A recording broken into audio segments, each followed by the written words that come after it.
Gracias, queridos amigos, gracias, bienvenidos, gracias por estar con nosotros. Soy Delia Linares Alvarado. Una vez más agradecemos desde el Instituto Nacional de Desarrollo Jurídico su presencia a un programa más de Más que Leyes, Educando la Conciencia. Los miércoles de criminogénesis, queridos amigos, agradecemos por ahí al doctor Alejandro Carlos Espinosa, siempre tan amable, esta mancuerna que estamos haciendo conjuntamente, criminogénesis e INADEC, que de la mano estamos llevando cosas muy interesantes. Ayer les comentábamos que hoy estábamos de manteles largos, estamos felices en la presentación de un libro extraordinario, queridos amigos, que ahorita vamos a desmenuzar con su autor, el doctorante Alejandro Pérez Marín. Licenciado por la institución por la Benemérita Universidad Autónoma de Puebla, abogado, notario y actuario, con posgrado en el Instituto Nacional de Ciencias Penales, nuestro querido INACIPE, le mandamos un saludo a Gerardo Laveaga por allá, maestría en Ciencias Penales con especialización en criminología. También es candidato a doctor, les decía, por la Escuela de Jurisprudencia y Humanidades de la Universidad San Ángel Puebla, con diplomados en Universidad Cuauhtémoc, Campus Puebla, en actualización en reformas constitucionales, con otro diplomado en Centro Integral Jurídico y Pericial del Estado de México, un diplomado en balística. Hemos hablado de balística, ese tema que les apasiona a ustedes, queridos, con otro diplomado en Instituto Latinoamericano de Formación Forense, AC, en Criminología Forense. En Administración Pública del Estado de México, IAPEM, un diplomado sobre seguridad nacional y los servicios de inteligencia en la actualidad. Un tema, vaya, que hace tanta falta en nuestro país en este momento. Con certificación como en la Agencia de Desarrollo Internacional de la Embajada Americana, USAID, curso de certificación para formadores en el nuevo sistema acusatorio adversarial, con certificación obtenida.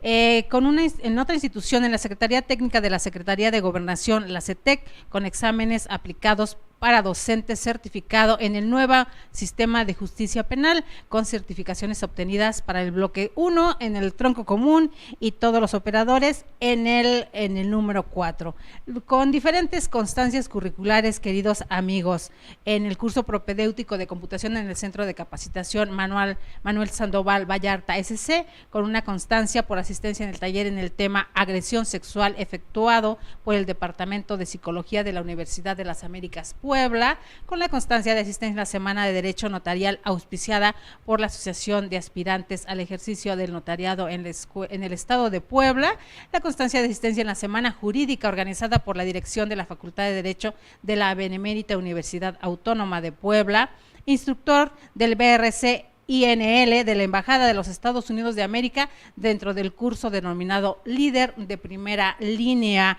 Teoría de Liderazgo, catedrático del Instituto Nacional de Ciencias Penales dentro de la especialidad en lavado de dinero, en la materia Ley Federal para la Prevención e Identificación de Operaciones con Recursos de Procedencia Ilícita, allá en el INACIPE. Del 2001 al 2003 estuvo en la Fiscalía Especializada en Delitos contra la Salud, la FEADS, de la Procuraduría General de la República. También, queridos amigos, tiene obra publicada, la aplicación criminológica en el contexto forense, el sistema penal número 7, editada por Ubijus y el Instituto de Formación Profesional de la Procuraduría General de Justicia del Distrito Federal, más allá de la ética policial. El autoconocimiento como basamento en la construcción de la identidad policial. Esta obra, Derecho, Universidad y Razón, libro homenaje al doctor Valadez, editado por la Universidad de Guanajuato. Y ahora, queridos amigos, con la presentación del libro Nivel Fáctico de Soluciones Alternas en el Mundo Jurídico Penal, Mecanismos Alternativos, Práctica Forense. El doctorante Alejandro Pérez Marín, en la mano de Criminogénesis, editorial Criminogénesis, con este libro. Bienvenido, gracias por estar con nosotros y gracias por darnos la oportunidad, maestro, de presentar este libro aquí en INADEC TV. Muchas gracias. Igualmente agradezco al doctor Alejandro Carlos Espinosa, en principio pues por creer en el material, darle la oportunidad de ser publicado por Criminogénesis, y en segundo lugar pues por la invitación que tuvieron a bien hacerme en esta universidad.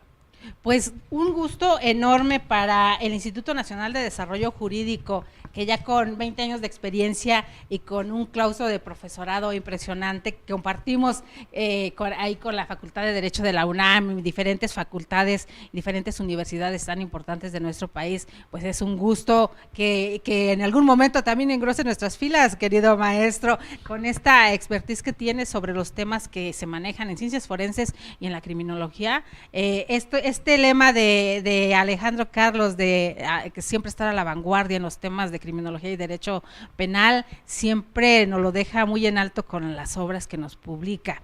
En esta obra, maestro, el contenido que nos dice que no solo es teoría y nos da pautas y bases para entender lo que el ciudadano común pareciera a primera mano no entendemos, ¿no? La problemática, la forma, el abordaje y la manera en la que nos lleva en el libro que estuve ya leyendo, nos habla mucho de humanidades, maestro, y eso como seres humanos y como grueso de la población también nos alienta, nos da otra visión de la criminología y de esta forma que usted la maneja. ¿Por qué?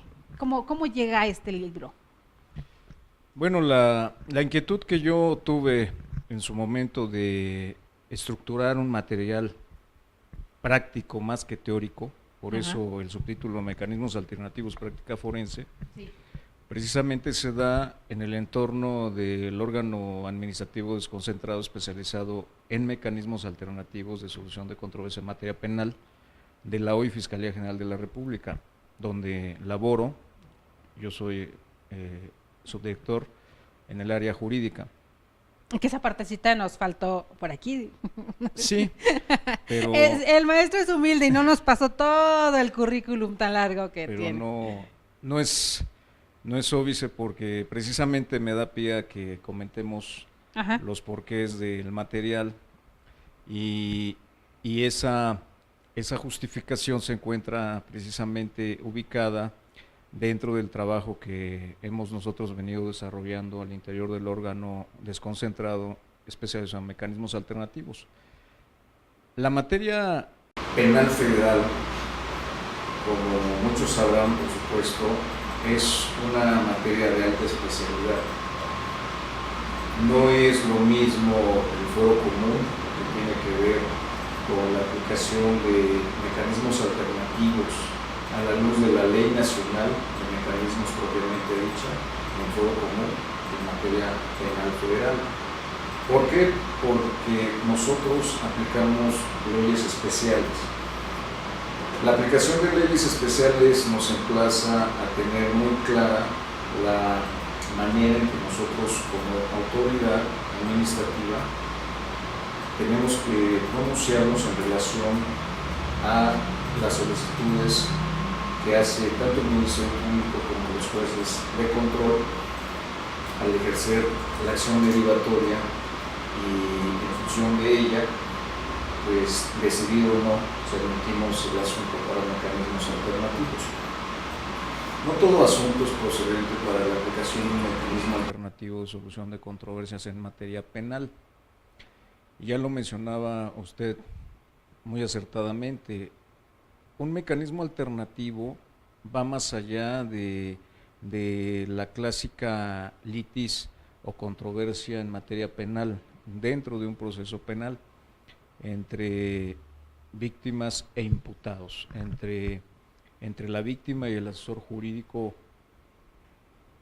el imputado y su defensor público privado, y entre el agente del Ministerio Público y, por qué no decirlo, también entre el juez, porque resulta ser que cuando se detiene a una persona, pues se le leen los derechos, por supuesto, se le tienen que leer los derechos por el ente aprensor, es decir, el policía. Y una vez que es puesto a disposición del Ministerio Público, el Ministerio Público igualmente le lee sus derechos, pero también a la par está obligado por ley a hablarle de las soluciones alternas. Las soluciones alternas no son otra cosa que la probabilidad de que se pueda aplicar un mecanismo alternativo de solución de controversias. ¿Por qué menciono esto? Porque la aplicación de un mecanismo alternativo como justicia alternativa propiamente dicho, es un derecho fundamental. Es decir, todo ciudadano que se vea inserto en un proceso penal, le hace procedimiento dentro de una carpeta de investigación, sea etapa inicial o complementaria, pues de entrada el Ministerio Público tiene la obligación jurídica de hacerle de su conocimiento la existencia de ese derecho fundamental. Y es un derecho fundamental porque se encuentra plasmado en el artículo 17 de la Constitución Política de los Estados Unidos Mexicanos. Es un derecho fundamental que privilegia la voluntariedad de las partes. Es decir, no existe ningún tipo de elemento coercitivo para que yo pueda acceder a una solución alterna dentro de la justicia alternativa o como justicia alternativa, o al menos no debe existirlo.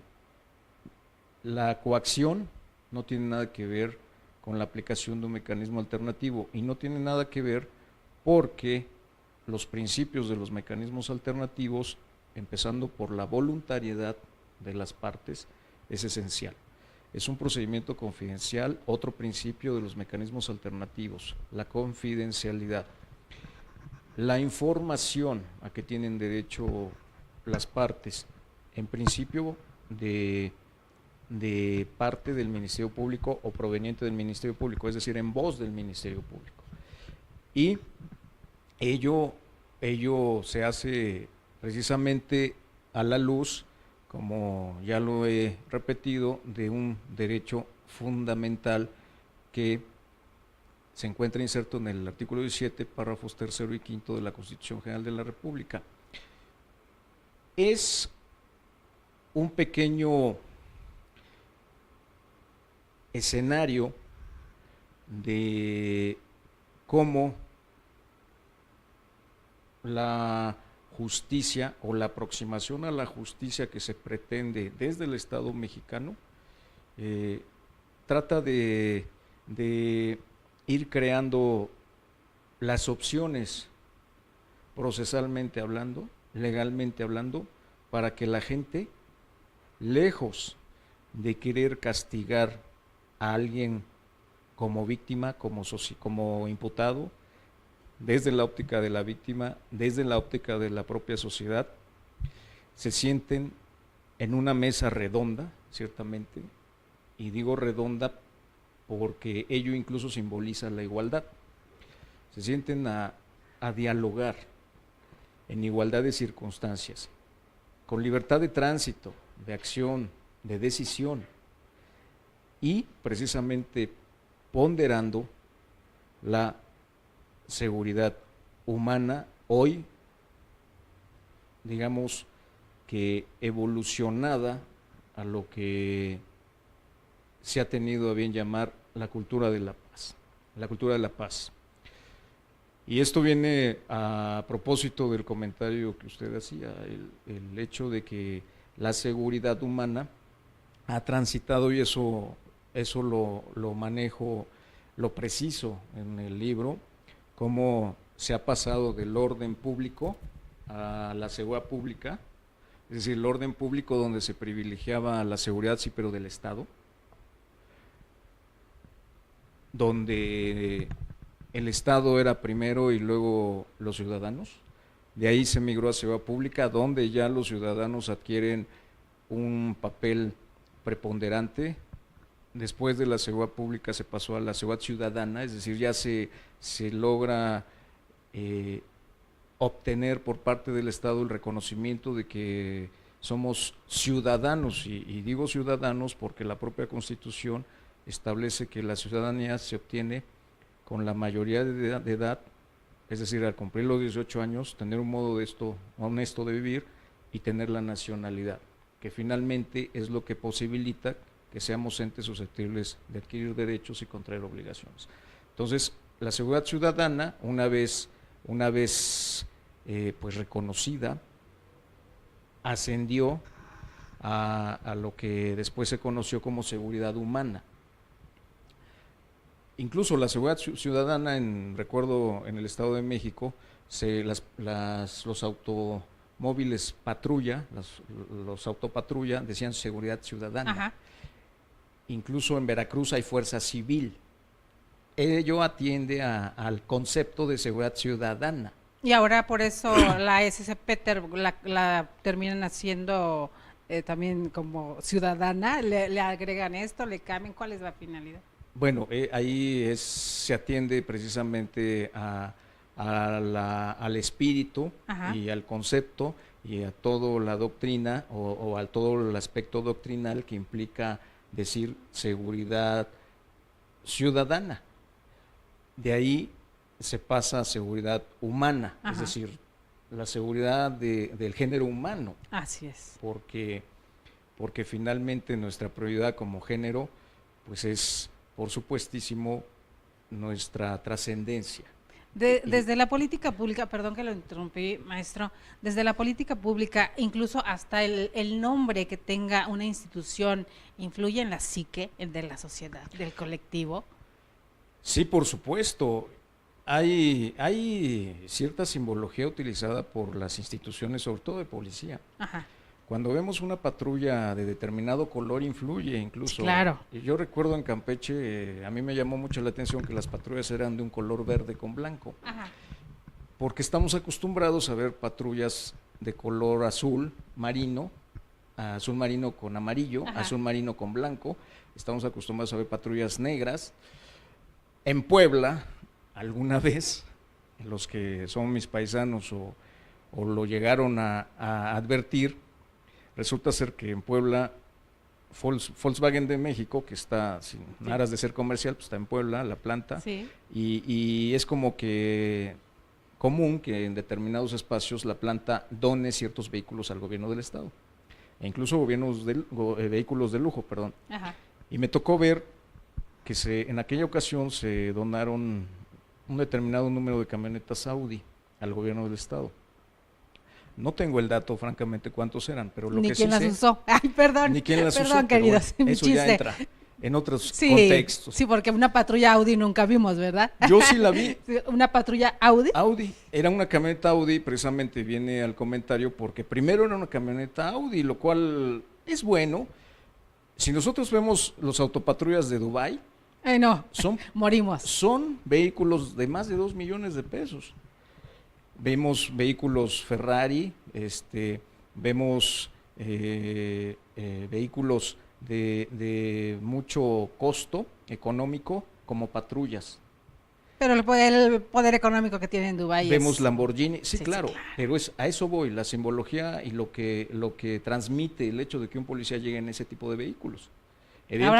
Ahora Guanajuato les quiere hacer la competencia, maestro. Pues desconozco esa parte, pero...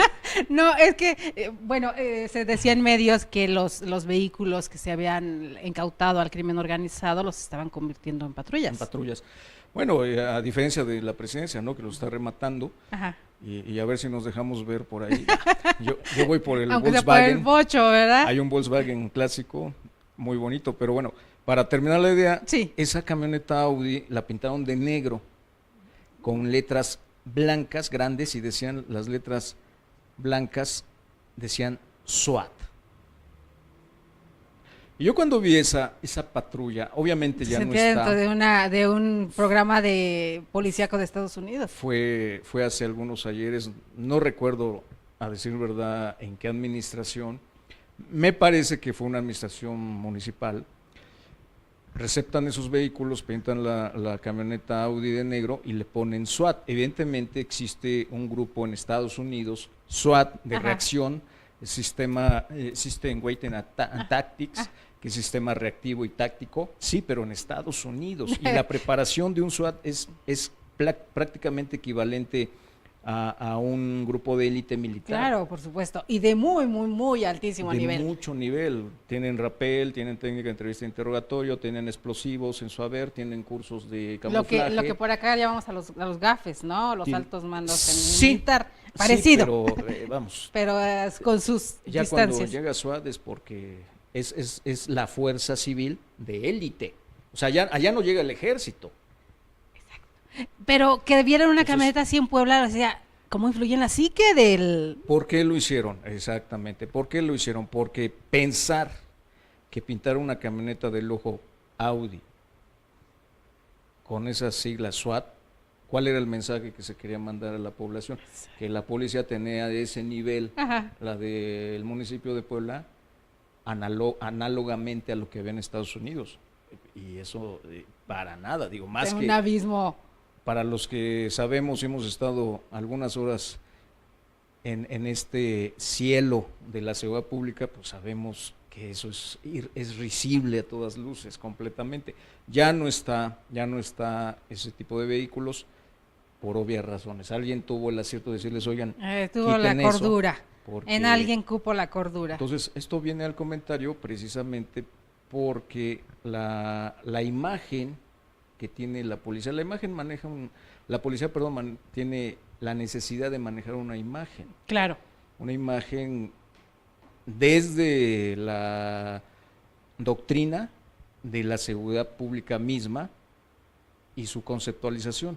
Entonces, por eso vemos todos estos conceptos, Sí. decía yo, y llegado al día de hoy, ya no se habla de una seguridad humana, sino la política pública y yo diría criminal es la cultura de la paz. La cultura de la paz se inscribe precisamente en mediación, en mediar, en conciliar, en juntar a las partes, hablar del problema y sanear no solo a individuos, sino a la sociedad, a grupos sociales vulnerados que han tenido la desgracia de ser victimizados o sobrevictimizados. Eso se llama junta restaurativa, hay diversos métodos, Ajá. pero la Ley Nacional de Mecanismos recoge solo la mediación, la conciliación y la junta restaurativa. Eso es cultura de la paz. También tenemos otros, yo lo hablo en la obra, en el libro, tenemos otros mecanismos alternativos como la negociación, la amigable composición, tenemos el arbitraje, que no son nuevos en realidad. Ya las juntas locales de conciliación y arbitraje, precisamente antes de entrar a demanda y excepciones, está la etapa de conciliación, y eso es desde siempre, en la Ley Federal del Trabajo. Y ahora con esta reforma vamos a ver cómo se maneja se maneja precisamente la conciliación, pero de que es valiosa su aplicación, por supuesto que lo es. En cuanto a otros entes que aplican mecanismos alternativos, bueno, pues encontramos también las famosas comisiones estatales de arbitraje médico o la Comisión Nacional de Arbitraje Médico. La CONAMED. La CONAMED, que si no me recuerdo se instaura a finales de 1997 o a mediados de 1997, primero la Comisión Nacional de Arbitraje Médico y luego a imagen y semejanza en los estados, en las entidades. Así es. ¿Cuál es la intencionalidad y la función de la Comisión Nacional de Arbitraje Médico? Aplicar arbitraje antes de irse al Ministerio Público. Es más, si uno opta por el arbitraje médico, ya no puede uno ir incluso a la presentación de una denuncia o querella ante un Ministerio Público. Y bueno, dicho sea Como de paso, justicia restaurativa. sí. Ahí va mi pregunta, perdón que lo interrumpa. Estos mecanismos alternativos que me decía, ya estaban en la Constitución, ya estaban antes, ¿por qué no los escuchábamos? ¿Y hasta qué, o cómo ayudan, qué tanto abarcan, hablando precisamente de justicia restaurativa? ¿En qué lugar convergen y se coadyudan? Bueno, una cosa es justicia alternativa y otra justicia Ajá. restaurativa. La justicia restaurativa por mucho es más ambiciosa y mucho más delicada de aplicar y de obtener que la justicia alternativa. La justicia restaurativa tiene que ver con el hecho de que una persona física que ha sido sujeto de delito, lo que se llama sujeto pasivo, Ajá. tenga la posibilidad de perdonar a su agresor, pero no a través de una solución alterna. Es decir, soluciones alternas hay dos: acuerdos reparatorios y suspensión condicional del proceso, según la Ley Nacional de Mecanismos. La justicia restaurativa no está prevista en la Ley Nacional de Mecanismos Alternativos porque, como decía yo, es un contexto completamente diferente. Primero se refiere a que la víctima de un delito de alto impacto pues tenga la posibilidad y probabilidad de perdonar a quien le ha agredido, a él o a su familia.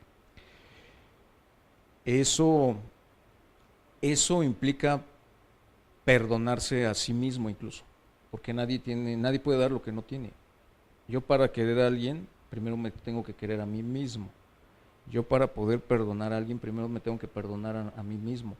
Y eso es lo que no nos dicen, que luego las víctimas tienen escollos emocionales. Esta cultura del perdón, primero la debo aplicar en mí, para poder aplicarla en los demás. Exacto. Hay quienes dicen, oye, ¿por qué no lo perdonas a fulanito y de tal? Oye, pero pues es que cometió homicidio contra un familiar mío, muy cercano. De eso estamos hablando, de perdonar. Me tocó ver un caso en Estados Unidos donde una joven quiere hablar con el homicida de su madre. El amigo ya estaba sentenciado a cualquier cantidad de años y ella decide, nuevamente encontramos el elemento voluntad, el factor voluntariedad, el elemento volitivo ciertamente, decide hablar con él quiere hablar con él. Entonces el sistema allá, bajo el esquema de justicia restaurativa, lo permite. Oye, le dicen, pero ¿por qué quieres hablar con el homicida de tu mamá? Y ella plantea la necesidad que ella tiene de saber dos cosas. Primero, ¿por qué la mató? Y segundo, ¿cuáles fueron las últimas palabras de su mamá? Entonces, el programa de allá, en Estados Unidos, permite que, por supuesto, a través de la asesoría y respaldo y acompañamiento de profesionales, criminólogos, psicólogos, criminólogos, trabajadores sociales y demás.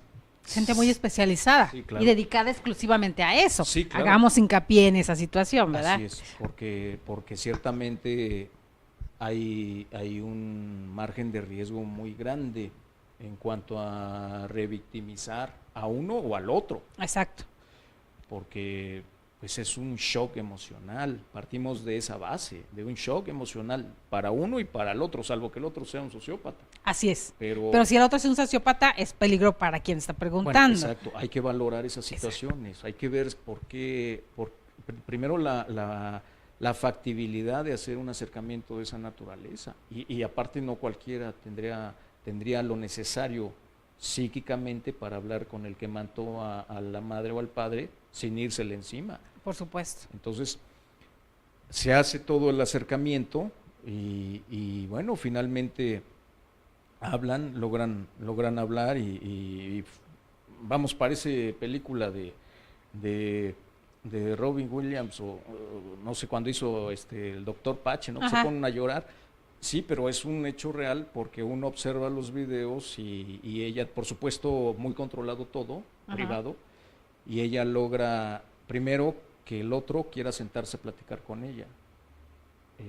Estamos hablando de un sujeto no mayor de 25, 26 años, y él está muy reticente al principio incluso de verle la cara, ¿no?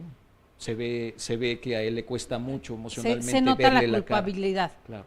Se nota que hay pesar en el otro. Es ahí donde yo subrayo el hecho de que primero se tiene uno que perdonar o tiene uno que digerir esas situaciones. Y por parte de ella lo mismo, es decir, él hubiera acompañado, le hubiera dicho que no fuera alguna situación. La culpabilidad, claro, porque no sabemos en qué momento emocional estaba con su familiar, ¿no? Claro, y eso es muy difícil de hacer. Para cerrar el comentario anecdótico, pues finalmente ella logra entablar un diálogo con el sujeto, con el homicida ya confeso, ya sentenciado definitivo, y le dice: yo solo quiero saber por qué la mataste, y segundo, cuáles fueron sus últimas palabras. Y él le dice: ¿por qué quieres saber eso? Dice, porque tengo la necesidad de saberlo. Los que nos quedamos Tengo somos que los cerrar que... el círculo, Claro. el círculo vital de mi madre, porque yo la adoraba, aparte era hija única. Entonces, y él le dice, no sé por qué la maté. Aquí nos marca usted una diferencia en un sistema judicial penal con instituciones de primer mundo que marcan en Estados Unidos. Claro. Yo ahorita que me narraba esta experiencia, recordé en algún momento hacía una entrevista con una institución que se dedica a hablar con víctimas de feminicidios y esta situación en el Estado de México, y sobre un homicida de estos de una combi que fue muy famoso en el Estado de México, Izcalli, Cuautitlán y este lado, y que la mamá le pregunta, pero en eso de que va pasando, y le grita, no con todas estas instituciones detrás, sino va y le grita, pero ¿por qué? O sea, que ella quería saber, esta misma situación, de saber por qué lo hiciste, y lo único que le contesta el otro, pues porque ella estaba con esta, o sea, una completa diferencia, hablando de si puede ser un sociópata, un psicópata, quien haga las cosas, pues porque casi pues, le tocaba, ahí estaba. Una situación que a lo mejor deja peor a la familia, o a quien escuchó, o a quien hace la pregunta, en vez de resolver emocionalmente lo que trataba de hacer. Que es una gran desventaja. En esta situación, maestro querido, ¿estaríamos frente al colapso de los tribunales en la justicia común en México? ¿Qué está pasando en nuestra justicia? De repente vemos reformas para muchas cosas, pero en esta situación, ¿cómo lo percibe usted? Bueno, la problemática que tenemos en materia de impartición de justicia, en mucho ha generado una nueva corriente filosófica, precisamente dentro del material hablo de eso, llamada la cultura de la paz. Nuevamente caemos en eso, es decir, si yo puedo arreglar o tengo la capacidad emocional primero y luego la actitud legal para arreglar un problema sin tener que llegar a ciertas instancias oficiales de procuración y de impartición de justicia, o estando dentro de las mismas yo puedo arreglar el problema, pues qué mejor. Es muy benéfico para todos, sobre todo para las víctimas. Hay mucha problemática, toda la vida lo ha habido, desde el que estaba el sistema mixto, es decir, aquel que tenía como eje central la averiguación previa y un proceso donde había instrucción, averiguación previa primera parte, averiguación previa segunda parte, instrucción, lo que tenía que ver con la audiencia de juicio y sentencia, ¿no? Conclusiones del Ministerio Público, conclusiones de la defensa, audiencia de juicio y la sentencia, y procesos que se iban a más de 5, 8, 10, 12 años. Procesos que tenían... Y que en el tránsito se iban viciando, que era peor, maestro. Exactamente, que tenían procesos de corrupción al interior, que primero se tenía que brincar el escollo ante el Ministerio Público como víctimas y más como imputados. Es decir, la víctima tenía que propiamente integrar las averiguaciones previas porque era así. Un mini juicio ante el Ministerio Público, un Ministerio Público que preconstituía pruebas. Y que se erige como juez aún Exacto, cuando toma atribuciones exacto, que no le El corresponden. Ministerio Público daba fe de hechos, de personas, de documentos, de datos, y los procesos de corrupción al alza. Y ante los jueces, pues lo mismo, porque hay que decirlo, a últimas fechas está saliendo toda la problemática que hay en cuanto al Poder Judicial de la Federación, nada más y nada menos. Y nada Problemas menos. de nepotismo, de que únicamente entran los cuates, de que La están los familia. yernos, los cuñados, las hermanas, de que los jueces, y eso por decirlo menos, de que hay jueces que evidentemente han sido corrompidos por delincuencia organizada. Aún con los sueldos que Así es. en este pretexto, un sueldo altísimo para no robar. O sea, no es por ética, no es por honestidad, no es por integridad, no tienes que pagarme mucho para Sí, no robar. exacto. Y de todas formas se descubren Así es. contubernios. Así es, no está en función de cuánto gano. y eso determina si me corrompo o no. Exacto. Tiene que ver con otro tipo de contenidos. Precisamente todos esos parámetros con procesos de corrupción y aparte la policía, pues generaron la implementación de un sistema acusatorio como lo tenemos hoy día. Dentro del sistema acusatorio, pues viene un procedimiento abreviado, viene criterios de oportunidad y vienen mecanismos alternativos. Por eso le preguntaba si había forma de que sucumbiera el sistema como estaba antes. ¿De verdad se pudiera hacer el cambio? Bueno, la intención de la aplicación de una cultura de la paz es precisamente que gran cantidad de los asuntos que llegan ante un ministerio público sean ventilados mediante procedimiento de mecanismos, a través de la aplicación de mecanismos alternativos, pero, insisto, partiendo de la cultura de la paz, y la cultura de la paz necesariamente incorpora el perdón, y el perdón no cualquiera lo da, porque primero, como decía, hay que perdonarse a uno mismo. Perdonar, lo digo en el material por la parte de atrás, perdonar es, fallar es de humanos, somos humanos y fallamos, pero perdonar no cualquiera, yo lo manejo ahí atrás, perdonar es incluso de dioses. Cuando alguien puede perdonar al homicida de su madre, es otro nivel de comprensión. De conciencia, nos dicen, es elevar la conciencia. Claro, dice Henry Bergson, la democracia, él habla de la democracia es de esencia evangélica y tiene como principio el amor. O sea, y cito a Bergson porque la democracia como sistema de gobierno es privilegiar la dignidad del ser humano a partir del amor al ser humano. Y yo lo diría, los mecanismos alternativos como parte de un sistema acusatorio adversarial trata de acercarse más a la perfección del ser humano, a comprender sus errores y a perdonarlos, partiendo del principio, igual como dice Bergson, del amor, primero el amor propio y luego del amor al prójimo. Es decir, es como si yo ahorita me voy y digo, ¿saben qué? Me quitaron mi celular allá en el programa y me regreso. ¿Quién fue? No, pues fue fulano, fue el ingeniero.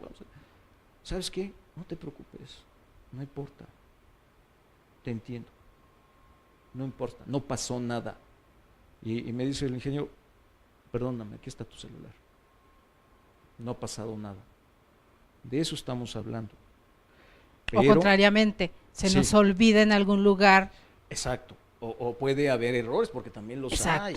Por eso hablamos de hechos con apariencia de delito, es decir, no todo el asunto que llega ante el Ministerio Público, el imputado es culpable, tiene responsabilidad de participación. Pero ante el Ministerio Público, perdón, querido, la interrupción, pero esa presunción de inocencia no existe.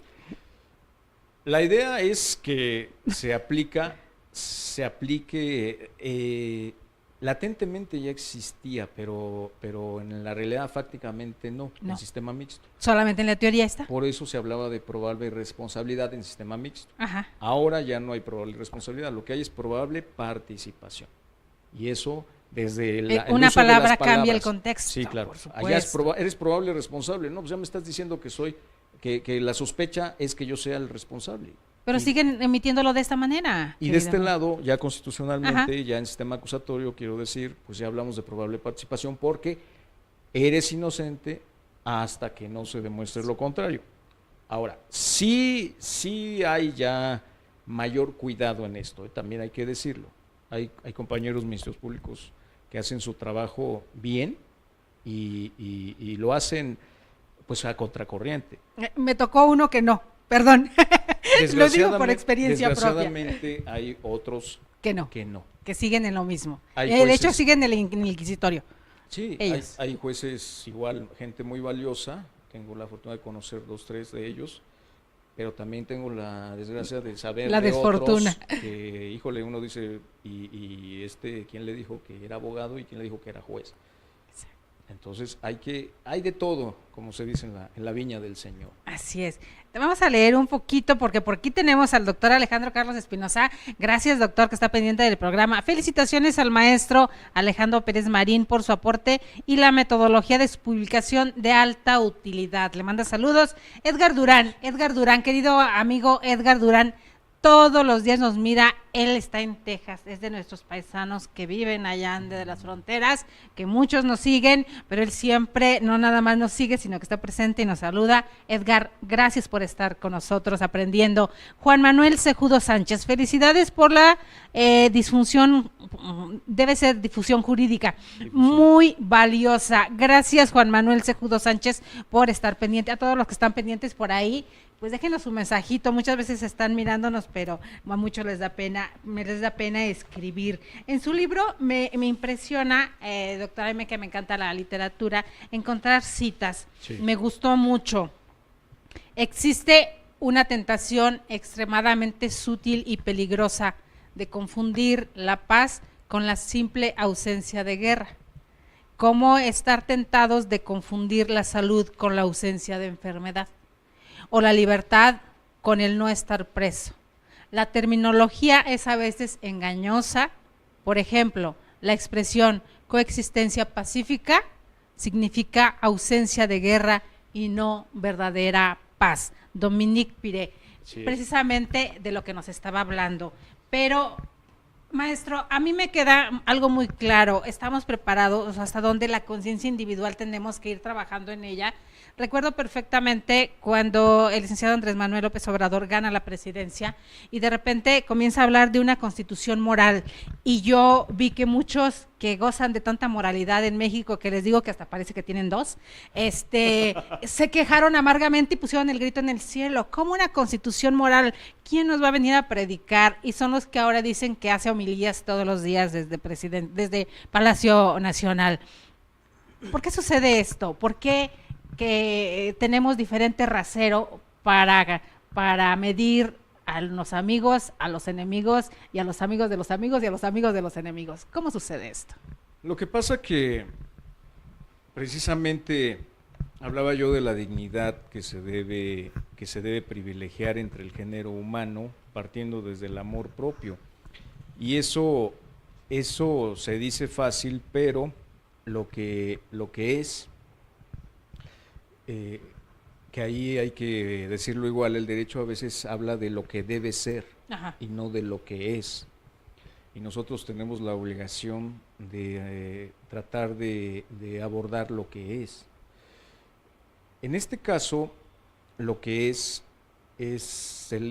da en cuanto a que la sociedad vive bajo un régimen de libre mercado, de la ley de la oferta y la demanda, donde evidentemente se privilegia la competencia, pero también se generan daños colaterales. ¿A qué me refiero? A que se privilegia no la solidaridad social ni humana, sino se privilegia el yo por el yo y después yo. Y el beneficio de un porcentaje mínimo. Y esa situación nos genera una suerte de selva, de ley de la selva, donde encontramos que va a tener éxito, y va a tener reconocimiento, y va a tener un lugar social, como dicen coloquialmente, va a ser alguien, aquel que tenga mayor poder.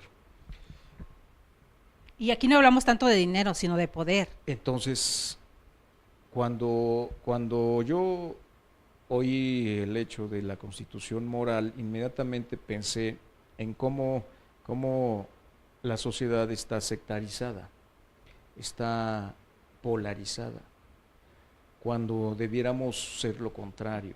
Es decir, y la quieren seguir balcanizando, ¿no? Hablando figurativamente, la quieren seguir balcanizando, la quieren seguir. Es que yo diría que es parte de la naturaleza de nuestro sistema social y económico. Ajá. Entonces, el lograr esto necesariamente tendría que partir de una introyección ética, moral, deontológica. Si nosotros como sociedad estamos sectorizados, estamos polarizados, ¿cuándo es que vemos ciertos destellos de solidaridad social? Pues cuando ocurre una desgracia, cuando tiembla y se cae, las catástrofes, se cae cierto conjunto de habitaciones, y es cuando salen los solidarios a hacerlo. Y normalmente, es decir, en condiciones normales no ocurre esto. Tiene que darse un evento trágico, tiene que explotar un ducto de Pemex para que todos ayuden, tienen que hacerse incendios para que algunos y no necesariamente, ayuden, porque cuando explote el ducto de Pemex, entonces nos dirigimos como jueces y decimos, pues lo merecían, entonces déjenlo sufrir. Lo que pasa es que nos movemos por el rencor social, el interés personal. Es decir, me conviene en este momento estar con alguien o con alguien o con cierto grupo, me conviene, entonces estoy con él. Si no, entonces me aparto de él, porque no tenemos ese espíritu solidario. La única sociedad solidaria que conozco es la de las hormigas. A ver, cuéntenos. Todos trabajan, todos para uno, en la sociedad de las hormigas todos para uno y uno para todos. Aplican la de los 3 mosqueteros. Nosotros como seres racionales, entre comillas, no lo somos. ¿Cómo es que no somos solidarios con nosotros mismos? ¿Qué necesitamos? Bueno, necesitamos cambiar nuestra cosmovisión del mundo y de nosotros mismos para variar. Y eso parte de un andamiaje de principios morales, porque para que cambie algo en el derecho, primero tiene que cambiar la moral. Cambia la moral y automáticamente cambia el derecho, y no es al revés. No se cambia a la sociedad cambiando el derecho, las leyes, no. Primero la sociedad debe cambiar moralmente y luego las leyes cambian. Un ejemplo muy claro, muy preclaro, es los matrimonios ahora de mismo sexo, de convivencia, la famosa ley de convivencia cívica. Uh-huh. Yo me acuerdo en 89, 90, en el año de 1989-1990, leí una revista especializada. Yo estaba en el 3er semestre de la licenciatura. Ajá. Y leí una revista especializada belga, de Bélgica, y venía una foto con 2 individuos varones partiendo el pastel, porque se acababan de celebrar. Y el artículo versaba sobre el primer matrimonio entre 2 personas del mismo sexo en Bélgica, que se acababa de autorizar en ese año. Noticia mundial. Entonces, fue el primer antecedente que se dio a nivel mundial. Platicando con un juez de la época que era mi maestro, desgraciadamente ya no está con nosotros, pero yo platicaba con él y le preguntaba, maestro, ¿cómo ve esta noticia de que ya en Bélgica se legalizó el matrimonio entre 2 varones o 2 mujeres? Y él me decía, comentarios de él, eso es una aberración, me decía, eso nunca va a pasar en México, porque en México, pues aparte tenemos una cultura muy machista. ¿Hablamos de cuántos años, maestro? Estamos hablando de 1990, vamos a decir, okay. Estamos en 2019, 29 años. Pero de que se instauró aquí legalmente el matrimonio entre personas del mismo sexo, pues creo que tiene 3, 4 años, no me acuerdo. Aquí en la Ciudad de México. Ciudad de México, exactamente. El comentario va precisamente porque, ¿qué pasó en México? ¿No que éramos una cultura machista? Lo que pasa, que lo seguimos siendo, pero claro. Lo que pasa que la moral cambió, nuestra moral cambió. Que hagamos la diferencia entre moral y ética, que a veces muchos la confunden y piensan que es lo mismo, y no. No, exacto. Nos rebasó la realidad, a eso voy. La realidad nos rebasó a la norma y cambió nuestra moral.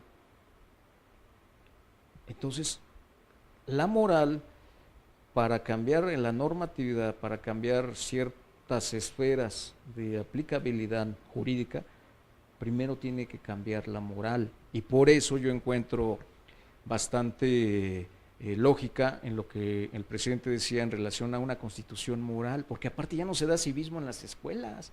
Yo me acuerdo cuando iba en el kinder, nos llevaban a un área con triciclos y había semáforos y nos enseñaban cómo rebasar a otro triciclo, suponiendo que fueran coches. Ajá.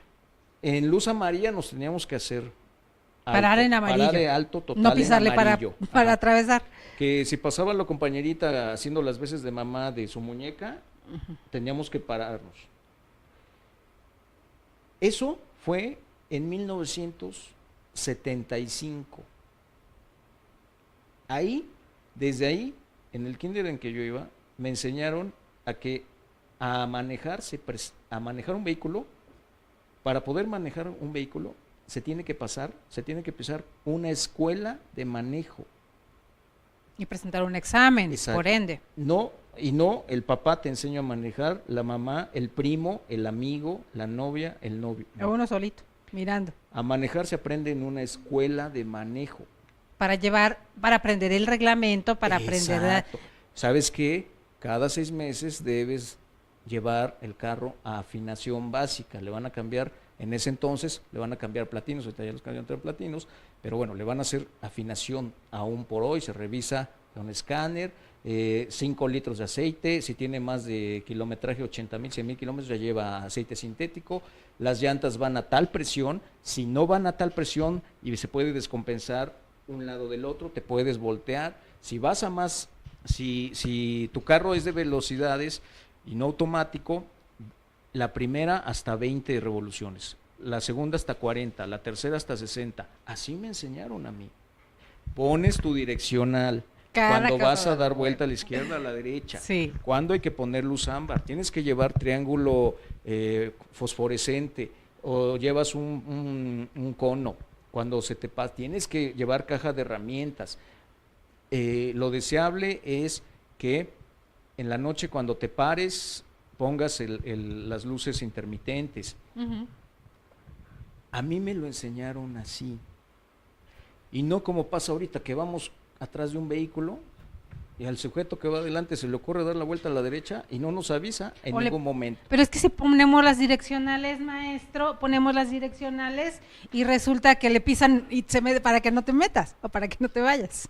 Precisamente, nuevamente hablamos de un contenido o la necesidad de un contenido que parta de enseñanza cívica, donde vamos a aprender principios, donde vamos a aprender cómo valorarnos y cómo valorar al prójimo, porque estamos hablando de un congénere.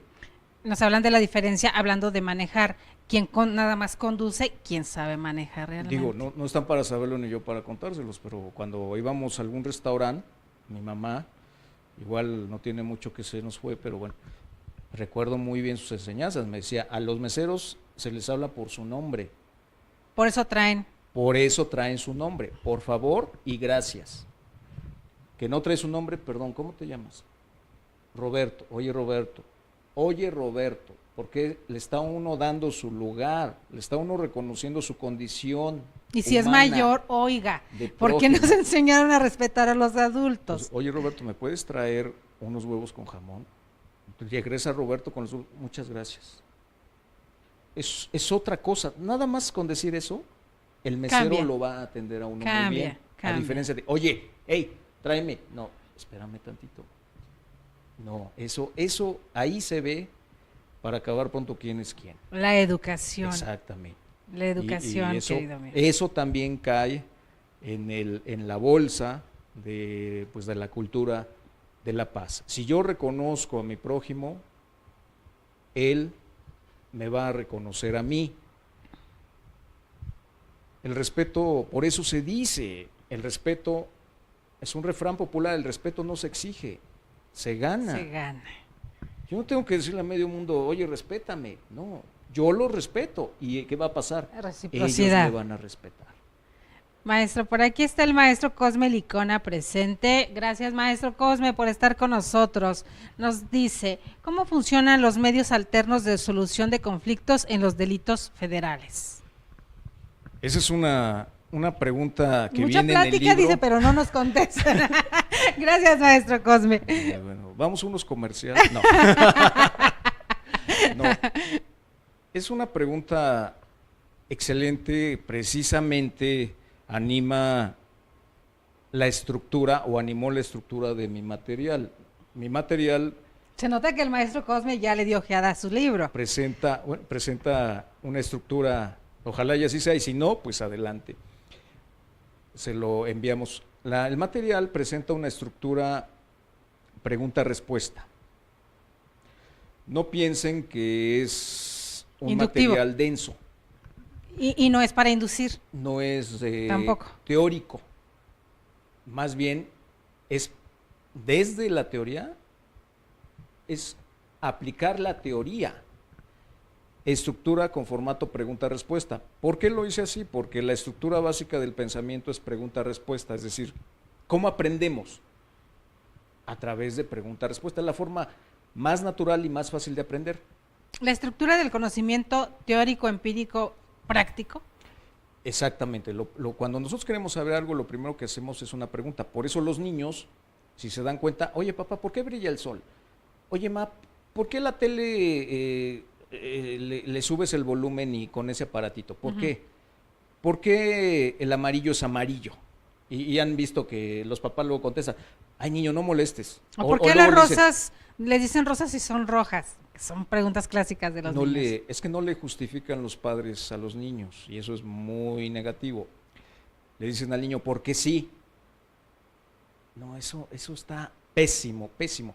A mí me tocó en Guanajuato, en Querétaro, alguna vez estaba yo dando curso a jueces, fíjense nada más. Y una juez me dijo, ya de sistema acusatorio. Le dije, sustente. Cuando le digo sustente, quise que justifique lo que acaba de decir. Y me dice, no, es así. Y le digo, ¿pero por qué es así? Porque sí. Porque soy juez. No saltó que le dijera eso, ¿no? Porque yo soy la juez. No, después me enteré que la habían quitado de... No, por supuesto que la quitaron, porque no es inconcebible que alguien diga, esto es así porque sí. Volviendo a la pregunta. A la pregunta. Mecanismos. La solución de conflictos en los delitos federales. ¿Cómo aplican? Bueno, por supuesto, la Ley Nacional de Mecanismos Alternativos es la ley especial de la materia coligada al Código Nacional de Procedimientos Penales. De entrada, el 187 del Código Nacional nos establece los supuestos de procedencia en sus 3 fracciones. Fracción primera, que se trate de delitos de querella, de requisito equivalente o que admitan el perdón del ofendido. Fracción segunda, que se trate de delitos culposos. Fracción tercera, que se trate de delitos patrimoniales cometidos sin violencia. Hay que decir, aplica también para fuero federal como para fuero local, porque acuérdense que es un código nacional, igual a ley nacional. Ahora, concretamente en materia federal, ya al inicio de este programa había yo acotado que en materia federal cambia a diferencia del fuero común en que en materia federal se aplican leyes especiales. Es decir, encontramos delitos federales contenidos en leyes especiales. Por ejemplo, la Ley Federal para prevenir y sancionar delitos en materia de hidrocarburos, la Ley Federal de Armas de Fuego y Explosivos, la Ley General del Sistema Nacional de Seguridad Pública, La de lavado de... la Ley Federal para prevenir y sancionar operaciones con recursos de procedencia ilícita, la Ley de Migración, el Código Fiscal de la Federación, la Ley de Monumentos, la Ley de Monumentos y Zonas Arqueológicas, la Ley de Amparo. Todas esas leyes son especiales y contienen tipos penales, algunos procedentes para la aplicación de un mecanismo alternativo, procedentes en función de los supuestos que acabo de mencionar, que se encuentran en el 187 del Código Nacional de Procedimientos Penales. Ahora, ¿cómo funciona? Bueno, pues el Ministerio Público de la Federación, estando en etapa de investigación inicial, tiene que ejercer la acción derivatoria, lo que se llama acción derivatoria. Es una acción es una acción porque solo la autoridad, primero la acción derivatoria solo una autoridad lo puede hacer. ¿Quién es ese? El Ministerio Público en etapa de investigación inicial o el juez de control ya cuando se ha dictado el auto de vinculación a proceso. Pero por eso deben tener la preparación y a veces no lo aplican en el momento indicado. Hablábamos de que el Ministerio Público debe informar, Así ¿verdad?, a es. las partes. ¿Sabes qué? Hay la posibilidad de que te aboques o te apegues a justicia alternativa, la aplicación de un mecanismo alternativo. El Ministerio Público, en etapa de investigación, como los jueces, una vez dictado el auto de vinculación, los jueces también ejercen la acción derivatoria. Solo el Ministerio Público o el juez, decía yo. No lo pueden ejercer abogados ni particulares ni de oficio, ni abogados del Estado. Insisto, porque es una acción derivatoria, así como la acción penal, vamos. Ajá. Solo una autoridad lo puede hacer en función de la etapa en que se encuentre, decíamos, va a ser el Ministerio Público o el juez de control. Si ustedes como abogados particulares o de oficio presentan la solicitud ante el área de mecanismos de qué se trate, en las delegaciones de la Fiscalía General de la República, existen mecanismos alternativos, es decir, un área que es dependiente de nosotros. Si ustedes presentan la promoción directamente al facilitador, lo que el facilitador les va a hacer es contestarles que tienen que enderezar su promoción ante el Ministerio Público o tienen que solicitarle al juez que el juez ejerza la acción derivatoria. Esta figura del facilitador penal, ¿en qué momento llega? ¿En qué momento llega a esto, precisamente, a ser el facilitador penal? ¿Cuál es la función completa? Porque muchos no entienden esa parte. Esa es una posición nueva dentro del sistema acusatorio adversarial, hablando del procedimiento administrativo de mecanismos alternativos. Ahí vamos a encontrar facilitadores penales. Ajá. Y también vamos a encontrar invitadores. El facilitador es el que sustancia el procedimiento de mecanismos alternativos. Es el que integra el expediente administrativo. ¿De quién depende él? El facilitador penal federal, Ajá. en el ámbito federal, depende del órgano especializado en mecanismos alternativos de la Fiscalía General de la República, al cual yo pertenezco. Es una figura especial. Sí, es un órgano, su nombre oficial es órgano administrativo desconcentrado, es un órgano desconcentrado. ¿Qué quiere decir esto? Que no seguimos órdenes del Ministerio Público, Okay. porque no somos ni auxiliares directos ni auxiliares complementarios. Si ustedes revisan la normatividad a nivel orgánica como reglamentaria de la anterior Procuraduría General de la República y la Fiscalía General, ahí van a encontrar quienes están considerados como auxiliares directos del Ministerio Público y como auxiliares complementarios. ¿Cuándo nosotros podríamos ser auxiliares del Ministerio Público? Única y exclusivamente cuando el Ministerio Público investigara delitos. Ahí sí el Ministerio Público nos puede ordenar al facilitador, al cuerpo de facilitadores. Y para la investigación de un delito, por ejemplo, que el facilitador tenga condición de testigo, por ejemplo. Okay. Si no está investigando el Ministerio Público, no nos puede ordenar, es decir, el Ministerio Público no tiene injerencia alguna dentro del procedimiento de mecanismos, porque somos un órgano con autonomía de gestión. Okay. El facilitador es el que sustancia, decía yo, el procedimiento de mecanismos, recepta la derivación del Ministerio Público, el oficio de derivación, porque estamos hablando de un oficio, y en su caso el del juez de control. El facilitador dicta un acuerdo de admisión, el facilitador dicta un acuerdo de admisión o no admisión para mecanismo alternativo, es decir, entra a estudio. Ok, ¿lo acepta o no? Exacto. Tiene que revisar los hechos, tiene que revisar el tipo penal. Si tiene duda, el facilitador, porque hay asuntos, quiero decirles, bastante oscuros o mejor dicho, complejos. Justo la experiencia que yo he tenido en el área jurídica del órgano de mecanismos a nivel federal, la he plasmado en el libro.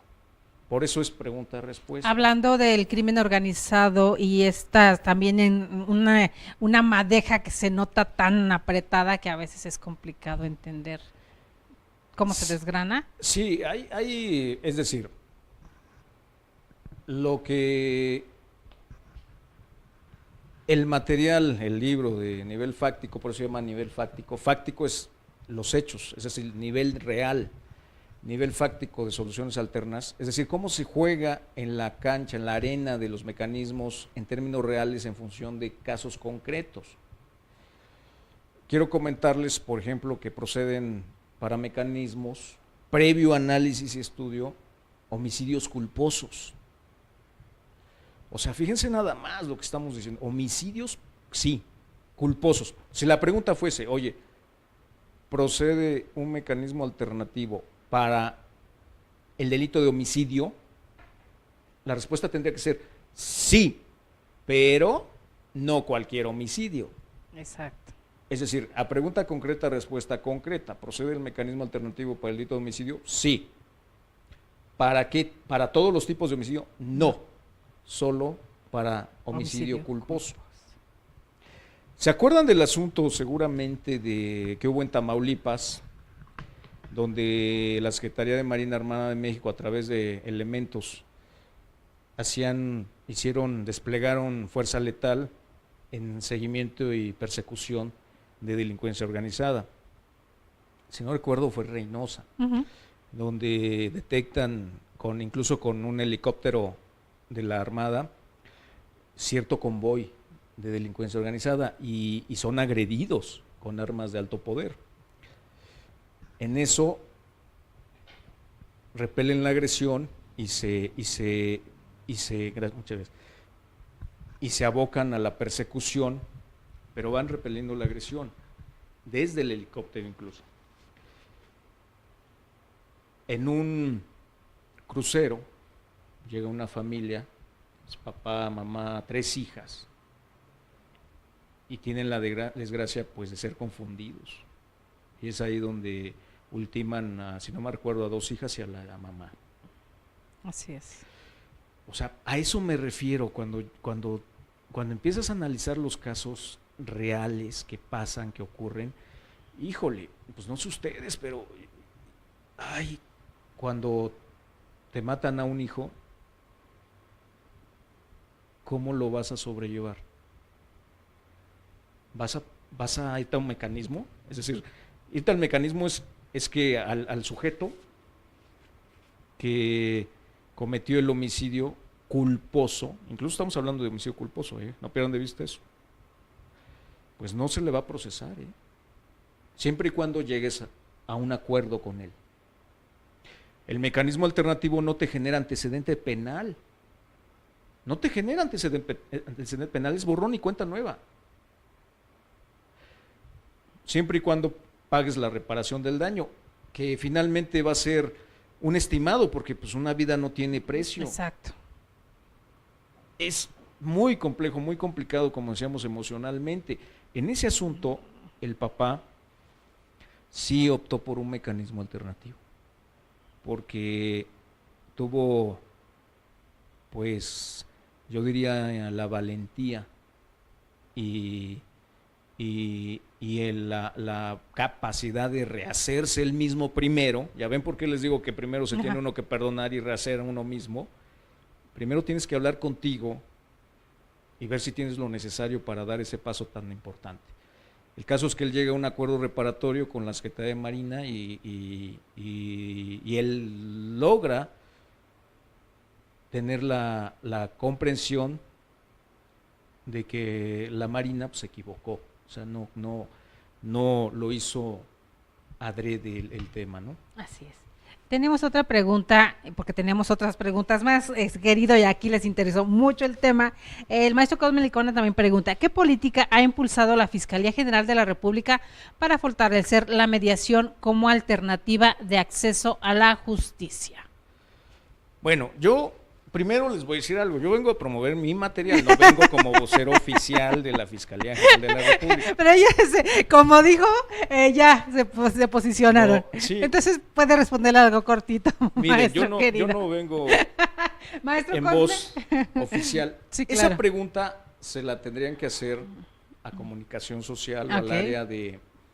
al área del órgano. Ajá. Ahí estamos abiertos y con todo se le contestaría. Ya en otro tenor, ya haciendo una entrevista como funcionario. Hay política, sí, yo la política que conozco, es la que hemos hablado, que es la que sale desde el gobierno federal y que todo el mundo conoce. Claro. Lo que ha dicho el presidente de la República, para mí encuentra mucho sentido, y yo soy apolítico. Él habla de procesos de corrupción. Recordarán, y es público, después salió toda la gama de conductas antisociales delictivas en Pemex. Gente de Pemex se inserta en la empresa productiva del Estado, porque esa es su calidad jurídica, que pasaba vamos, desde asociación delictuosa hasta delincuencia organizada, pasaba los datos de dónde se tenía que perforar y demás. Claro. Es decir, lo que estoy diciendo es que encuentro justificación de lo que se ha dicho desde la presidencia. Así es. Entonces, pero insisto, sí, ese tipo de preguntas utilicen los canales oficiales. Aquí tenemos a la maestra Yolanda Martínez. ¿Podría mencionar cuáles son las principales áreas de oportunidad que ha detectado en el procedimiento de esas formas alternas de solución de controversias y si de alguna forma representan un peligro para que permee la corrupción? Bueno, ¿cuáles son las áreas de oportunidad? Yo considero que si ustedes son postulantes, algunos comentarios que me ha tocado escuchar directa e indirectamente es que los mecanismos alternativos, por ejemplo, no les convienen a los postulantes, porque al postulante le conviene irse a la larga ruta, ¿no? Por ejemplo. Esas igualas que les encantan a muchos, ¿verdad? Sí. Ayer hablábamos sobre mercenarios jurídicos, que perdón, pero existen muchísimos. ¿Qué es eso? No, pero, exacto. Y el espíritu, insisto, de los mecanismos alternativos es precisamente sentar a las partes que ya dentro del procedimiento de mecanismos se llaman intervinientes, y que lejos, yo lo veo así, lejos de quitarles trabajo a los abogados postulantes, por ejemplo, me parece que no es así. Los abogados pueden acompañar a sus clientes a las sesiones, sean sesiones preliminares o conjuntas. Lo que no pueden es hablar en las sesiones, pero pueden acompañarlos. Si tienen que conversar algo con ellos o emitir algún comentario con sus clientes, piden permiso y se salen de la sala de sesión, platican afuera, en privado, vuelven a entrar y solo habla el interviniente, ya sea a título de víctima o de imputado. Los abogados no pueden hablar, pero a lo que voy es que sí pueden asesorar dentro del procedimiento. Y también hay que decirlo, muchos abogados postulantes desconocen completamente el procedimiento de mecanismos. Pero ahorita con el libro, claro, nos va a servir de consulta este libro, maestra. El material está hecho para los compañeros facilitadores penales federales o de fuero común, aunque insisto, con la salvedad de que en materia federal se llevan leyes especiales, una gama mucho más grande de leyes especiales. Le sirve a ministerios públicos. Nos sirve al público en general, porque jueces, está tan digerible, y eso es de agradecerse, de verdad. Claro. Como lectora es de agradecerse, claro, entender qué nos está diciendo. Exacto. Un taxista, por ejemplo, que choca y lee el libro, dice, yo puedo acceder a un mecanismo alternativo, y mi abogado me dice que no. Exacto. Pero a lo mejor el abogado es un sujeto con deontología profesional y dice, en efecto, ¿sabes qué, Juan, Pedro? Puedes acudir a una justicia alternativa y yo te recomiendo esto y esto y esto, y llevamos el procedimiento y lo puede ir asesorando. Hablando que él sí estudió deontología y ética. Sí. Hablando que sí la ejerce. No se desplaza sí, claro, al abogado postulante, y en todo momento yo me puedo retirar del mecanismo, porque acuérdense que es voluntario. Si yo digo en cualquier sesión, ¿sabes qué? Ya no quiero seguir llevando a cabo el procedimiento. Y aquí va mi pregunta, yo traía una pregunta por aquí, ¿que en dónde concuerdan esas diferentes figuras procesales que nos maneja en toda la lectura del libro? Nos hablaba un poco de la cultura del perdón, ¿pero dónde concuerdan? Ahorita me acaba sin querer, sin habérsela dicho, me acaba de responder una, donde precisamente el abogado postulante pues tiene un lugar ahí y no está peleado con él. Claro, yo creo que el abogado profesional está obligado a conocer primero el procedimiento de mecanismos y segundo, asesorar profesionalmente a sus clientes. Porque van a poder resolver finalmente la controversia. Su cliente va a poder irse contento por haber resuelto su asunto y contento porque el abogado le habló con honestidad. La idea, insisto, es que permee la cultura de la paz, que ciertamente desde la presidencia de la República se está manejando, es eso. Aunque les guste o no les guste a algunos. Sí, pero ¿saben qué? No es nuevo esto. La cultura de la paz y el perdón. Ya hablábamos de mecanismos anteriores, hablamos de arbitraje, hablamos de conciliación, hay mediación escolar, que no en casos de bullying ya se está aplicando mediación escolar. Claro, debe ser gente con expertise, que sepa. Ya se habla, les puedo augurar, ahí hablo un poco de esto, viene la aplicación de mecanismos en materia de faltas administrativas, lo que se llama justicia cívica, que ya me van antes de que vayan al juez calificador o cívico, como se llame, incluso los policías puedan aplicar un mecanismo. Eso es a futuro. Entonces, los mecanismos alternos ayudan a transparentar la justicia, a combatir la impunidad y la corrupción, maestro. Bueno, a ver, ese es el afán. Esa es la segunda parte que mencionaba nuestra oyente del auditorio en cuanto a los espacios de oportunidad. Bueno, yo creo que los espacios de oportunidad, ya lo decía, el acompañamiento que debe dar el abogado postulante para sus clientes. Pueden darse desviaciones, vamos a llamarlo así, o distorsiones del procedimiento. Bueno, me parece que todo procedimiento no está exento de eso. Ok. Pero aquí el consejo es que si ustedes advierten alguna anomalía, inmediatamente la pongan de manifiesto, la hagan patente. Si es en el ámbito federal y tiene que ver con la actuación de un facilitador penal federal, acérquense al órgano especializado en mecanismos para que se corrija esa situación. Y en su momento, en su caso, se puedan fincar responsabilidades administrativas o penales, dependiendo. Igualmente en el material se habla de cuándo podría, por ejemplo, un facilitador penal federal cometer delito. Okay. Pudiera ser que se trate de un contubernio, bueno, puede ser, entre el Ministerio Público y el facilitador, se puede dar, bueno, la verdad es que sí se puede dar, pero, insisto, ¿cómo vamos a nosotros a conocer de este tipo de prácticas? Anómalas, por supuesto, de procesos de corrupción, de sistemas viciados, pues precisamente cuando se advierte inmediatamente hacerlo de conocimiento de las instancias correspondientes para que se corrija. Hablando de política pública y del Estado, nos hablaba al principio, ¿esta generación de buenas prácticas es nada más la observancia o necesitamos la generación desde allá de la buena práctica para que permee o es una coayudancia más? Yo creo que se debe ir de la mano, se debe caminar de la mano, hombro con hombro, no es fácil, es muy complejo, la interacción humana es sumamente compleja. Es sumamente compleja, a todos los niveles, de cualquier índole, sea una relación empleado-patrón de subordinación, sea una relación sentimental, sea una relación oficial, Estado-ciudadano, particular. Siempre la interacción humana es sumamente compleja.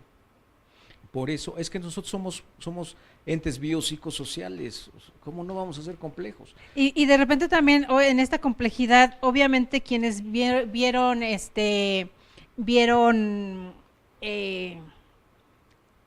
acotados, que fueron de los privilegios que estaban gozando, pues se sienten ahorita arrebatados, ¿no? Se sienten que les quitaron algo que les pertenecía, porque digo, si de repente llegan y quieren poner orden en la casa y nos dicen que las escaleras se van a barrer de arriba para abajo y se empieza a tratar de imponer cierto orden, pues a muchos no les gustó que se estaban gozando de privilegios muchos indebidos. Claro, además nada ni nadie es completamente bueno o completamente malo. Hasta en el ser más bondadoso hay un punto de maldad, hay un punto negro de maldad. Y hasta el ser más vil tiene un rayo de bondad. No hay, como decía Augusto Comte, el mundo no se rige por verdades absolutas, no hay principios absolutos. El único principio absoluto es que todo es relativo. El mundo social, el sistema social es relativo, presenta una relatividad alta. Y todo gobierno, ¿qué estoy diciendo? Todo gobierno no es completamente malo y no es completamente bueno. Habrá decisiones que nos gusten y habrá decisiones que no nos gusten, en función de que nos convengan o no. Me acuerdo en el sexenio del presidente Calderón, por ejemplo, se estableció la práctica de los centros de control de confianza para personal de seguridad pública de Procuración de Justicia. Antes no había eso. Yo estuve en Contra la Salud, Derechos contra la Salud, solamente en el sexenio del presidente Fox, solamente los que estábamos en la Unidad Especializada en Delincuencia Organizada y la Fiscalía Especializada en Delitos contra la Salud hacíamos control de confianza.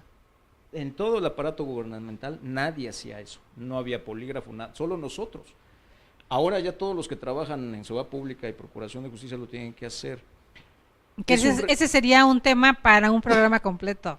Es un referente. Yo creo que no es contundente, pero sí significó por lo menos tener pues expedientes de quién está trabajando como policía y quién está trabajando como ministerio público y quién está trabajando. O sea, me parece que fue un aspecto positivo por un lado y negativo por el otro.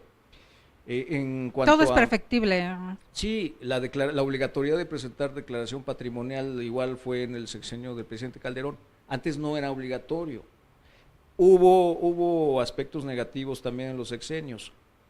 Igualmente, me parece que oigo algunos críticos, sobre todo en ciertos canales, de que no ha habido resultados de seguridad pública cuando llevamos menos de 6 meses de gobierno. Y yo diría, bueno, ¿y por qué no dijeron lo mismo desde hace 30, 40 años? 80. O sea, ¿usted quiere que haya resultados en 5 meses de un tema tan difícil, tan complejo? Me dan ganas de poner, a ver tú, ahora vas a ser el secretario. No, aparte no abona, porque quienes hacen más la crítica son quienes están gobernando esos estados y están sucediendo cosas como en Guanajuato. Hablando de panistas, que están criticando mucho, y vemos la paja en el ojo ajeno y no vemos la viga en el propio. Tenemos primero que fijarnos nosotros, primero tenemos que querernos nosotros. Digo, si sus estados gobernados fueran ejemplo, se siguen esos buenos ejemplos. Para después poder fijarnos en los demás, para poder después querer a los demás, para poder después perdonar a los demás. Hay quienes dicen que conocen a todos, cuando en realidad no se conocen a sí mismos. Doctor, ya para cerrar, porque el ingeniero ya cuando se nos para enfrente es porque ya no le hicimos caso del otro lado, pero aquí estamos. ¿Qué representa para usted que Criminogénesis, hacer esta mancuerna con Criminogénesis para presentar este material que es fabuloso? Pues para mí es motivo de orgullo que el doctor Alejandro Carlos Espinosa, mi tocayo, haya tenido a bien considerar el material para salir bajo el sello de Criminogénesis. Me acuerdo cuando le platiqué del proyecto, que quería yo publicarlo, más o menos le dije de qué se trataba, inmediatamente me hizo la propuesta de que fuera bajo el sello de Criminogénesis. Por supuesto, pues él tiene toda la experiencia del mundo como catedrático, como académico, como funcionario. Y visionaria. Y pues el hecho de que nos esté respaldando en estos espacios a través de la difusión en Criminogénesis como en esta institución, pues para mí es sumamente satisfactorio, ¿no? Y agradecerle nuevamente. Pues, queridos amigos, gracias, doctor Alejandro Carlos Espinosa, gracias a www.criminogénesis.com, que ahí pueden encontrar ya la dirección y la liga para adentrarse en el libro, para buscarlo. ¿Dónde lo podemos encontrar, maestro, con Criminogénesis y dónde más? Con Criminogénesis acaba de salir el tiraje el sábado. Ajá, es nuevito, por eso le digo que estábamos orgullosos porque somos de los primeros en presentarla. En la Estamos página. felices. Sí, acaba de salir el tiraje el sábado pasado en la página de Criminogénesis. Ahí pueden ustedes contactar para poder obtener el libro. ¿Tiene redes sociales usted, Doc? Yo la verdad no uso Face por motivos Sí. oficiales. Ajá. Lo que sí puedo darles con todo gusto es mi celular Ujú. y me mandan un WhatsApp o me marcan con toda la confianza. Y si no han podido allegarse el libro, pues yo veo que se haga. El doctor Alejandro Carlos Espinosa sí está pendiente de su Facebook, sí está pendiente de la página de Criminogénesis, y si para todos es más fácil, pues ahí estamos en la red. Bueno, Entonces, perfecto. aquí mismo en INADEC, aquí mismo en los miércoles de Criminogénesis, queridos amigos, quien quiera, con todo el gusto del mundo, también podemos acercárselos. Claro, ¿verdad? perfecto. Todavía no saben qué precio va a tener. Cuesta 200 pesos. 200 pesos, queridos amigos. De verdad, es una joya y créanme que lo van a entender, no solamente es para quienes son especialistas en derecho, en jurídico y demás. No, aquí está tan escrito de una forma que todos lo podemos entender. Pues queridos amigos, gracias. Se nos fue el tiempo rapidísimo, de verdad. Creo que nos deja mucha tarea, mucho tema para analizar. El libro, de verdad, está impresionante, doctor. Gracias. Y pues que sea la primera de muchas veces, porque sabemos que temas tiene muchísimos que puede compartir con nosotros en todos los ámbitos de la materia.